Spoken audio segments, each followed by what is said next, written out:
Welcome to Fair Game. I'm Kristine Leahy. My guest today is one of the top weapons on the NFL's most explosive offense. LA Rams wide receiver Robert Woods is here. Robert, thanks so much for coming. Thanks for having me on. So you are playing in LA now. You played high school in LA, college in LA, and Snoop Dogg is at a lot of those different games. I heard that you have known Snoop since you were little. Is this true? Yeah, for sure. Pop Warner events, son, growing up around the same age, he was out there coaching. He used to commentate some of the games, make it to the Super Bowl. He'll commentate the Super Bowl games all day, and after go coach his son. But after the games, all the players got to dap up with Snoop, and ever since then, kind of been one of his guys ever since Pop Warner. What does that mean? You're one of his guys. Like, what does it mean you get to do? I mean, everybody knows Snoop, as Uncle Snoop. Not everybody knows Uncle Snoop. But if you from LA, Snoop Dogg, active in the community, active in the football community, and if you get some love from Snoop Dogg, I feel like that's big ups coming from Uncle Snoop. Yeah, I would love to hear Snoop commentate a game. I know that probably sounds interesting. That would be very fun. What does it sound like? First down by my dog on the fashizzle, nizzle. I don't know, something like that. He's got to have his lingo in there. That's amazing. Okay, so a lot of players that I've talked to, they care a lot about their health. They eat real clean. They like to make sure they eat a real clean pregame meal. You have Sour Patch Kids or red licorice? Yeah, I've been a candy eater all ever since. Even back at USC, I used to get some Lifesavers pregame, and just to have that little sugar rush. Even now, I'll eat Skittles, Red Vine, Sour Patch Kids, anything, just a little juice, have that sugar rush before a game. But you can always, find me with some candy somewhere throughout the day. Don't you crash though? No, it's a long game. It's a high energy game. I feel like the sugar rush is there. Even it stays the whole time. Yeah. Eat some at halftime if you have more candy at halftime? You gotta stay loaded. Stay loaded. If I had a bag of Skittles, I'd be sleeping in a half an hour. No, you bouncing off the wall. High energy. Yeah, for 10 minutes. High energy, Kristine. Oh my gosh. I'm gonna try this out before I do the next show. I'm gonna eat a bunch of red licorice. High energy. And I'll report back to you. Jumping off the couches. Okay.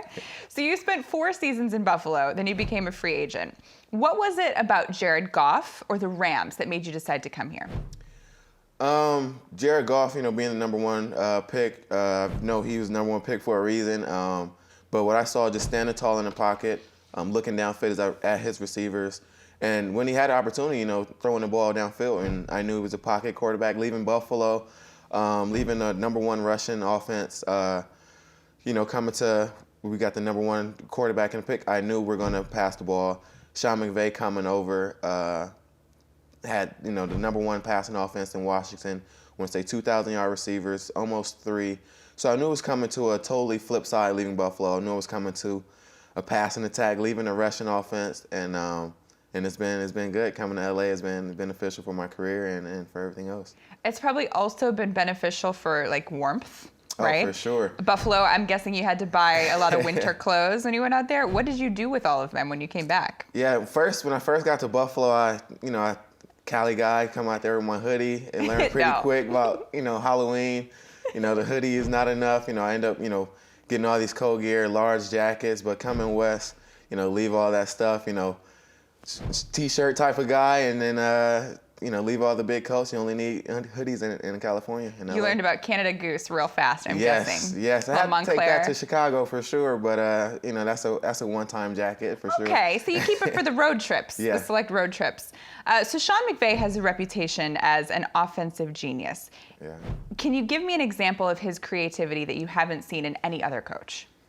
You could turn on the TV every time we play, every Sundays, and you see his creative mind at work. Just his route concepts.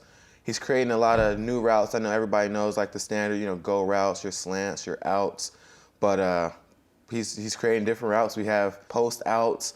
We have, post digs. Red licorice. Red licorice. We have Holly Berry plays. We have just a whole Ric Flair, YG, Drake. All the creativeness is shows, and his usefulness for sure shows. But just his energy and the way he creates mismatches, creates with the fly sweeps, create these screen plays. every single week we're excited to come to work just to see what else he created for this game. Is there a Philly special in your playbook, like something he's saving for the Super Bowl? I mean, this always something. There's always someone new touching the ball, a disguise. I know if it came down to where there is a play that he'll draw up, whether it's on the sideline or at halftime. But he's so creative. He'll create anything on the spot and put us at an advantage that quick. How excited does that make you? Super excited. As a receiver, Yeah. I love that he loves his receivers. He loves the passing game. He loves the play action. And for me as a receiver, I love it. He's creating plays, creating mismatches for guys, on the edge for me, Brandon, Cooper Kupp, Josh Reynolds. Just it's a fun offense. Everybody's excited to go to work on Mondays, and high energy coach. Okay, so I know the season isn't over yet, but if you had to give out an MVP, would it go to Jared Goff, Aaron Donald, or Todd Gurley? I would say Aaron Donald. Okay.